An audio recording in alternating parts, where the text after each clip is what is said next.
Hey, you guys, it's your girl Aquila coming straight at you from Diva-Villege. My mind, my thoughts. No, I'm not bugging out tonight, you guys. I'm not bugging out. Today's topic is, can you raise a child that's not biologically yours? You know, there's so many different reasons that this may occur where you may be put into a position where you have to raise a child that's not yours. Whether you male or female, there's different situations that may occur. So I'm going to give you situations first, and after the situations, I'm going to give you some solutions to these situations. One of the worst things that I can think of is a woman being raped. A woman is raped. She goes through this whole dramatic thing, right, about being raped.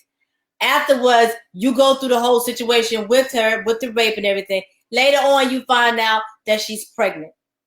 In the process of finding out that she's pregnant, everybody is happy because you know you're so sure that the baby is yours. And so is she. She's also sure that the baby is yours. So in the process of doing this right here, you guys go through everything together. Naming the baby, going to the doctor, doing all sorts of things just to say, you know what, I'm having a baby. But then once the baby is born, then you find out, which is really sad. Excuse me, you guys. You find out that the baby is not yours. At that point, what do? Do you still be there for her? Do you still support her? Do you still be there for that baby? Or at that point, do you take your leave and walk away?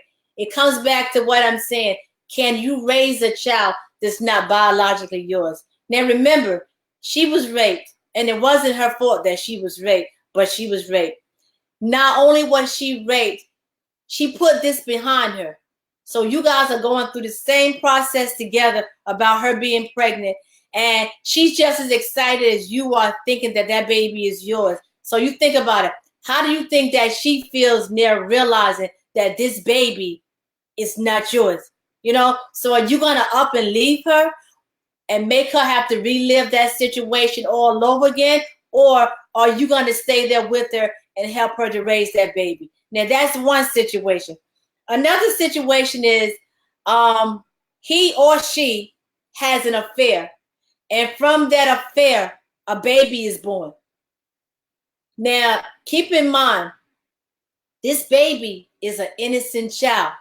But do you leave or do you stay? And I'm talking to men and women there. It's not just one person. It's men and women. So your significant other cheats and there is a baby involved. Can you stay there and help raise that baby? Or do you just get up and you just leave? Now remember, that child is an innocent party. That child had nothing to do with this. Not only is that child innocent, think about this. If you forgive that person for what they did, how can you say, I forgive you, but there's a baby that's involved, but you don't want to have nothing to do with that baby? Again, can you raise a child that's not biologically yours? And I know I'm asking a lot because a lot of people would say no. I have a friend and she told me straight out, it's just not going to happen. She just don't see herself doing anything like that. But again, could you raise a child that's not yours? Or in a situation whereas the biological mother and father are separated, and now that they're separated, you're still with one or the other. So that child ends up coming to live with you. Could you raise that child? Could you treat that child as though that child was yours without having to act funny towards that child? Hey, Norman, how are you? Glad that you're here. Could you still treat that child as though that child was yours? A lot of people don't realize that sometimes you have to look at the bigger picture. It's not always about you. A lot of times, too, it can be about that other person, too. Again, it came down to a point where at the beginning I said, hey, Tanya, how are you? My opinion, if you forgive that person, Tanya, that's the same thing that I said. Because what I'm saying is, how can you say that you forgive that person for their affair that they had, but yet and still that baby, you don't want to have anything to do with that baby? I think it's unfair to that baby. A perfect example of that, and I'm going to say allegedly, Norman said, I'm always raising children that's not mine. Norman, that's because you're a good person. Only good people do that. That's right. Kids are innocent. Perfect example of this. Everybody heard the story about Gabrielle Union and Dwayne Wade, right? So during their little break, he had a baby. In the process of him having that baby, they got back together somehow, some way. They end up getting married and everything. Now, with her, she forgave him because they were on a little break. She accepts all his other kids from his first wife, but this baby, she has nothing at all to do with this baby. How can you say you forgave him, but this baby that happened when you guys was on a break, which is still a part of him, you don't want to have anything to do with that baby? So somewhere in the back of your mind, to me, you never forgave him. An affair is a bad thing, and sometimes kids, they do become something a part of it. But like Tanya said, let me put this up here. Kids are innocent. They have nothing to do with it. It's just something that happens. So in the process of you going through all of this right here, this innocent child is sitting out there, nowhere to go, nobody to love, but this child doesn't understand what's going on. Another situation is, say the child was with the mother or the child was with the father, and for some reason, that custodial parent lost custody of the child. Now, that child has to come and live with you and the other person. Could you still raise that child as though that child was yours? A lot of people still would say no. Like me, people say the word step kids, step dad, step. I don't believe in step anything. Kids are kids. If I'm raising you as my child, then that's what you are, my child. I don't believe in step sister, step brother, step nothing. We're kids. I mean, you're going to be my kid. The reason why I'm looking at my notes, you guys, the reason why I can say that this is what I believe is because I've done it. I've done it. And it's not that big of a deal. Kids get put into situations that they shouldn't be put into. Like when the mother and father are having problems, the mother or the father, one of them will try to convince the child not to like the significant other of the other person. That's not a good thing. Why? Because if something happens and that child has to go and live with that person, how is that child going to respect that person? How would that person be able to raise that child when that child has so much hatred, so much animosity put in their head from that other parent? How will they be able to do this? My thing, and I say this to people all the time, be careful what you do to other people because you don't know when that same thing may end up happening to you. You know, again, kids are innocent, and can you raise somebody else's child? Yes, you can. Because you have to think about it like this right here. The shoe could be on the other foot. If it was you, would you want somebody to raise your child, to take care of your child? You got to think about that. And then there's another situation. You have a mother. She's wanted to have kids all her life, and then she realized that she can't have kids, but she just wants her own kid. Do you think that mother would be able to raise someone else's kid? It's rough, it's tough, but again, like I said, it's different situations, and with these situations, how would people jump in to take care of these situations? Now, there are mothers that say, I want my own. I want it to be my blood, my flesh. If you raise it, it will be yours. Sometimes biological doesn't make you family. I mean, I've seen so many kids out there and they call me mom. Different nationalities and everything. And they call me mom. But I know they're not my kids. They know I'm not their mother. But at the same time, I still give them their respect. I still would treat them the same way that I would treat my child. With my job that I do, I work in the public and I work in the bank. So I come in contact with a lot of young kids. And the first thing that I tell them is I'm a mother first. So when I sit down with these kids to talk to them, to tell them about getting accounts, how to open up accounts and how to do different things, the first thing that I tell them, okay, This is how I would explain this to my child. And this is the same way I would explain it to them. A child doesn't have to be biologically yours for you to take care of them. So what I have here is some solutions for making this a little easier. And I'm glad that you guys came in. Again, I know there was a little problems at the beginning, but I'm glad you guys are here and there. Solution. You have to learn how to balance support and authority. Hey, cuz, how you doing? Hey, Cynthia. I honestly feel like, hold on, let me put this right here. So Tanya says, I honestly feel like nowadays children go through so much. Why they have to be so punished for adults' action? I love children and have to be more responsible. I have to agree with you because people do things and they forget about the kid. You know what I'm saying? Or they put the kids in grown people's situation. Things that kids have no business knowing about, they put them in that situation. Perfect example, if the mother and father is separated, regardless of what happened between them, that kid should not be involved. Again, because if that kid ends up having to go live with one or the other, and there is someone else there that's not their mother or their father, what type of situation are you putting that kid into? You got to think about stuff like that. Because people, they don't think about it. So when I say support and authority, you have to support that child. Make that child, let that child know that you are there for them. Regardless of what's going on, you are actually there for that child to help that child. You're not stepping in trying to replace the child's mother or father, but you are showing that child that I'm here to support you. You don't have to be show all this authority. Like, perfect example. I like examples. The fairy tale Cinderella. Remember how the stepmother, as they call her, how she treated Cinderella and how she treated the other kids. You got to look at it in a situation like that. Okay.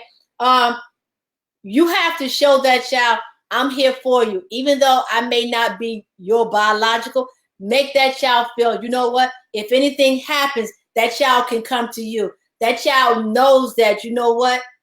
This person has my back. Even if my mother, my father don't have my back, I have somebody that I can go to, somebody that has my back. Somebody's going to be there for me.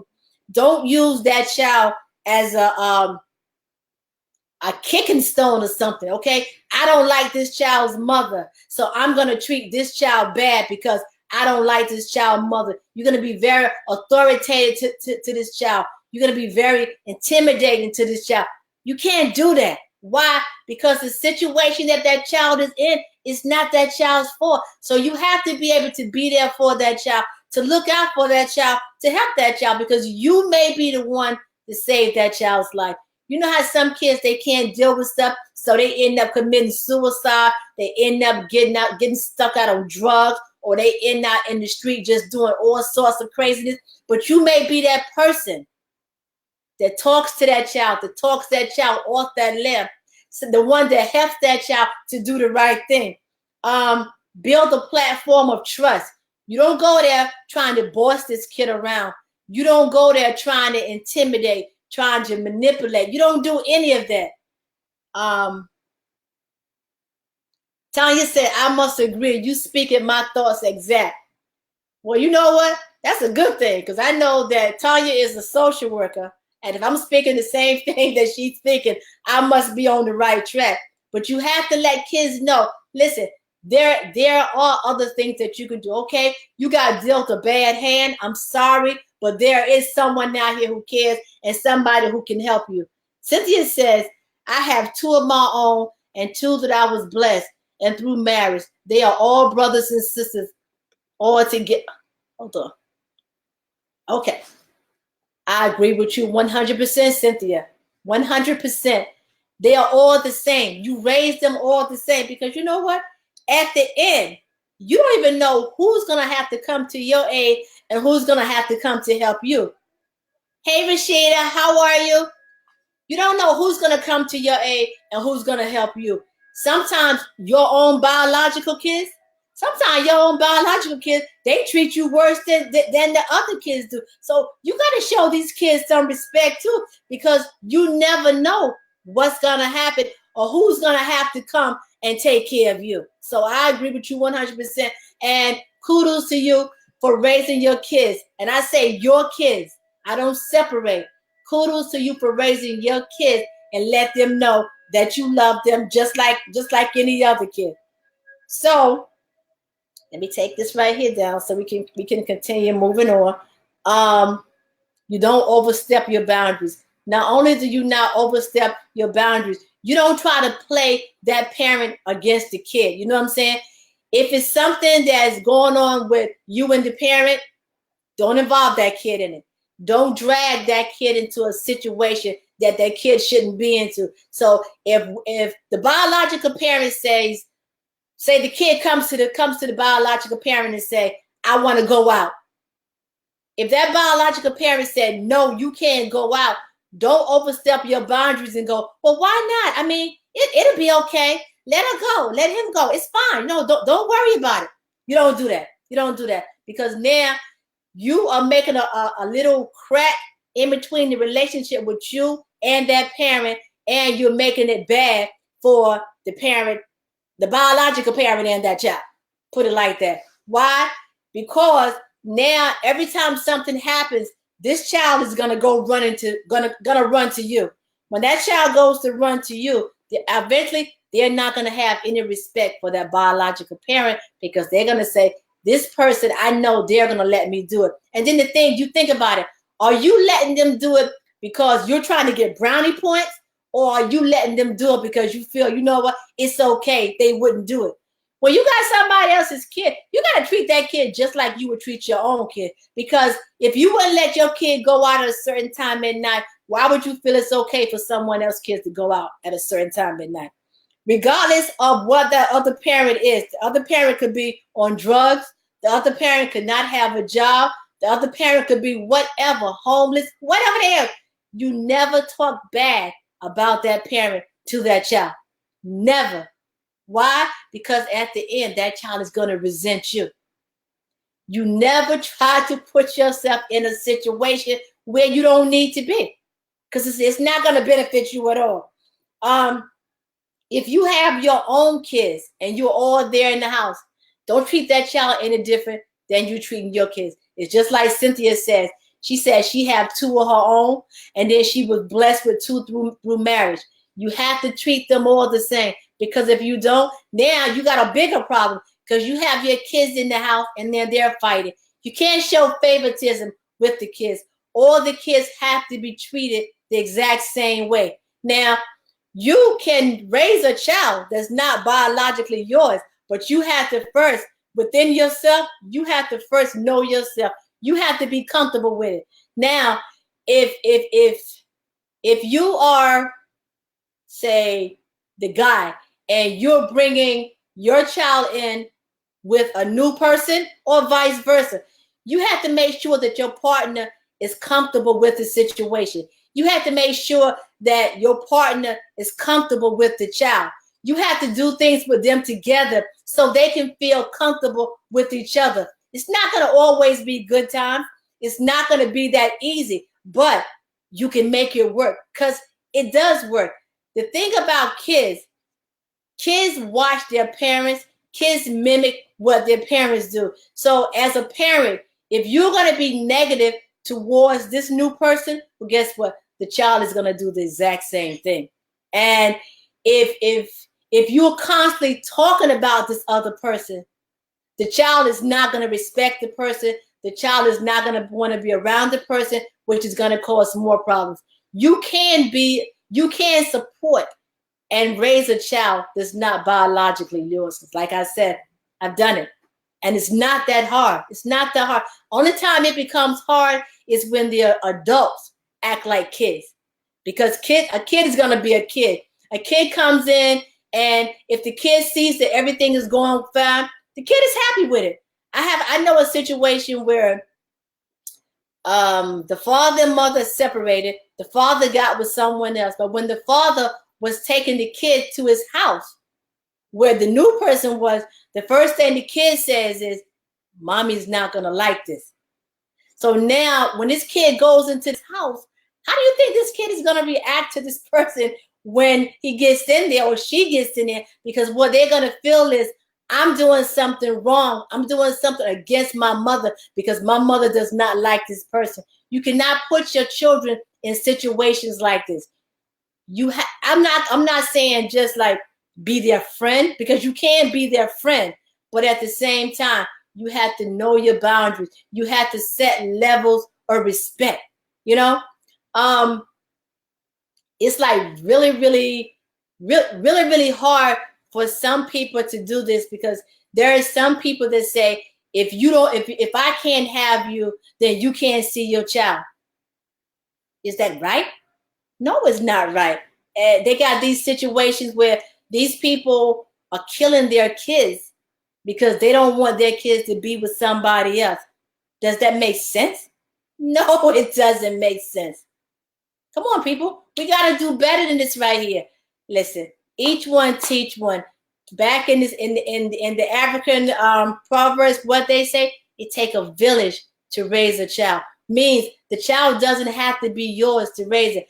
I'm that type of person. I was raised in the South. And I know a lot of you on my timeline, especially if you're a family, I know you were raised in the South too. And raised in the South, the way we were brought up was that everybody knew everybody. Hold on. Sandy says, each child is a different parental or not. So therefore, for each child has to be treated different to be grounded in love. I have a son by marriage and grounded in love the same way. Let's put Sandy's comments here. Okay, so Sandy's saying each child is different, parental or not. Okay, now you got to raise them the same way, Sandy. You gotta do them the same way. I understand what you were saying. So therefore, each child has to be treated differently, but grounded in love. I'm not going to say each child has to be treated differently, because I feel that they should be treated the same. Why do I feel they should be treated the same? It's because if you start treating one different, and I understand you say you want to ground everybody in love, but if you start trying to treat one different than the other, favoritism is going to kick in. Now, whatever you're doing, you're not looking. When I say you, I just mean people in general. Whatever you're doing, you're trying to do the best of your ability. You're not trying to show favoritism one way or the other. But as a child, you got to say, how is this child looking at this right here? You know what I'm saying? The child is looking at, okay, if I do this right here, I know I'm going to be in trouble. But at the same time, he or she is letting this one do it. To me, you got to treat them all the same. If one going to get a beating, they all going to get a beating. They all have to be treated different personality. Okay. So Sandy is saying they have different personalities. And yeah, all your kids will have different personalities. But the way you treat them, you can't have it where one child feels that there is favoritism. And you're right. They are going to have different personalities. One is going to do something one way. One is going to do something the other way. But at the same time, you got to still show them, you know what? I love you all, and you're all going to be treated the exact same way. So what I was saying before is down south, everybody knows everybody down south. So down south, if your child does something down south, people discipline. Well, I don't know if they still do it now, but then people would discipline your child. People would beat your child, take your child home to your mother, your father, and that person would beat you too. Why? Because this person is telling you something. This person is trying to help you, but at the same time, you want to be a knucklehead and you want to do something else. It takes a village to raise a kid. The child does not have to be yours. I have 2 kids, okay? Me and my husband, we have 2 kids, right? And their personalities are totally different. Totally. When I say totally different, it's almost like night and day, oil and water. But at the same time, the same thing that we do with one, we do with the other. You know what I'm saying? Because just because you have different personalities, it's not going to change our parenting skills. Our parenting skills are still going to be the same. I can respect you for having your personality. I can respect you for having yours. But my parenting skills is going to be the same. And why is my parenting skills going to be the same? Because I want to show both of you. I love both of you. And there is no difference. You know what I'm saying? So one may receive it one way, one may receive it another way. But at the same time, the message was given out to both of them the exact same way. So can you raise another person's child? Can you raise a child that's not biologically yours? Yes, you can. Since I have a few more people in here, I want to go back to something that I had asked at the beginning. I had brought up a scenario that a woman has been raped. She's raped. She goes through all the trauma and everything of trying to deal with this rape.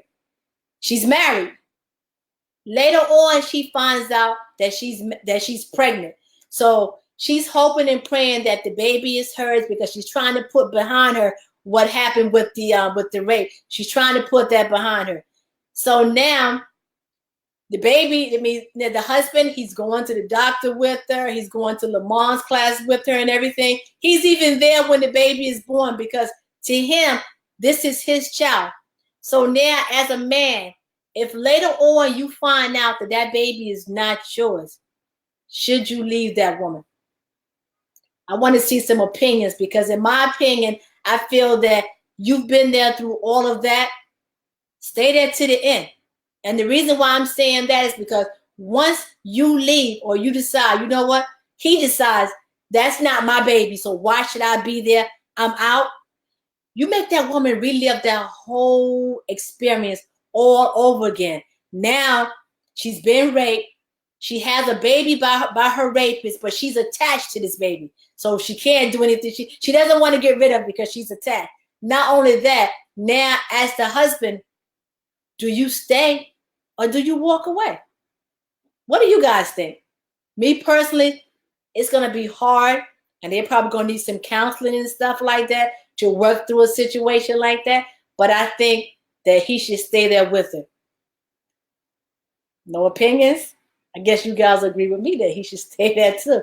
The only situation when I say raising a child that's not biologically yours, and it's not really that hard because both of you made a conscious decision to do this, is when your kid is adopted. Adopted make it so much easier. Tanya said, I hope he won't leave. Tanya, I agree. Hey, Deidre, how are you? I agree, Tanya. I hope that he wouldn't leave either because him getting up and leaving at that point, do you know what type of trauma, what type of effect it's going to have on that woman? She's going to have to relive that rape all over again. Not only will she have to relive being raped all over again, she's also going to have to, she's probably going to end up resenting this baby now. She's going to end up hating this baby. And again, it goes back. Can you raise a child that's not biologically yours? So now this baby,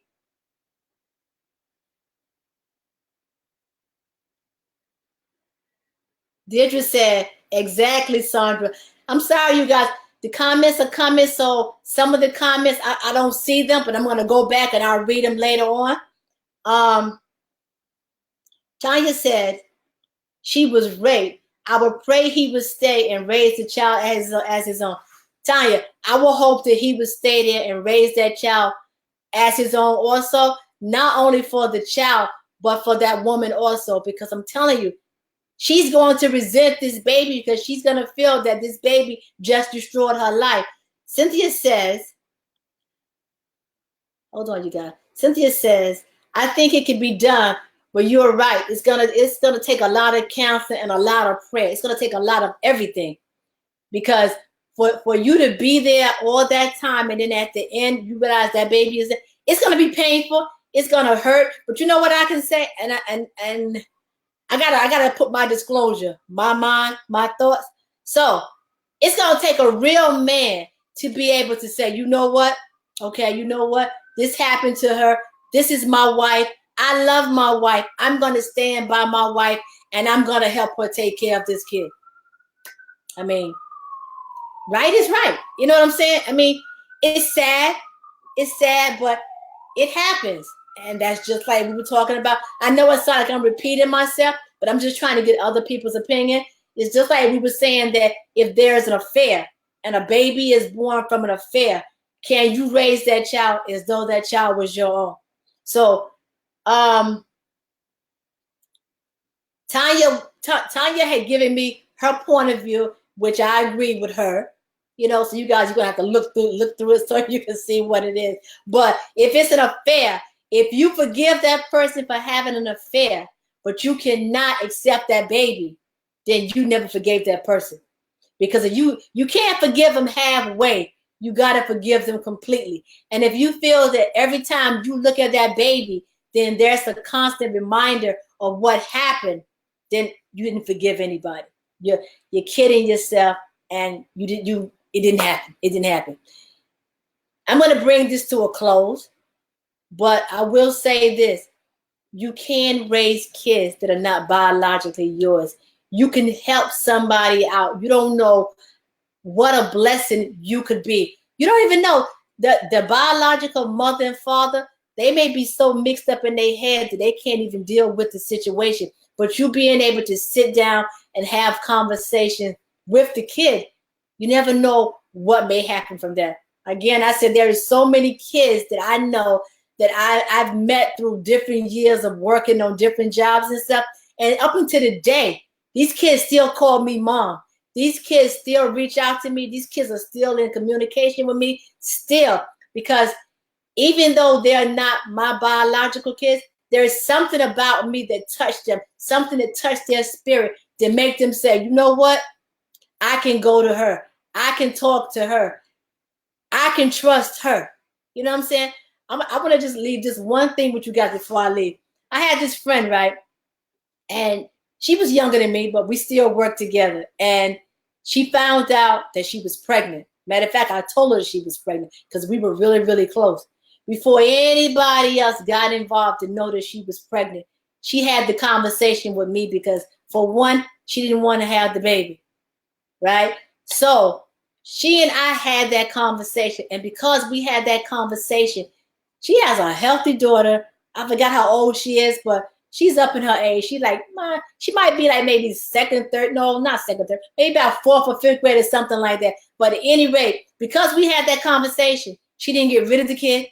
She was able to go to her parents and have that conversation to let them know that she was pregnant. Sometimes somebody just needs somebody there just to talk to them. Don't turn your back on people. Just because the child is not yours, don't turn your back on that child, because everybody needs to be helped. So I'm going to end this, but what I will say, go to my YouTube channel, you guys, please. I know I have to go on there. I have to do some updates, but you can still watch my old shows. Leave comments, good, bad, or indifference. You can go to demaka.bandcamp.com. You can download my podcast. You can listen to my stuff when you're not able to watch me and everything. I still have my t-shirts. I still have bottles. I still have bags. I still have merchandise and stuff there. You guys support Diva-Ville, because Diva-Ville is becoming big. And it's becoming big because of all of you guys. I love and I appreciate each and every one of you guys. And last but not least, thank you for tuning in. Tune in every Sunday night at 8:30 p.m. to find out what's going on in my head. Love you guys, and I'll see you next week.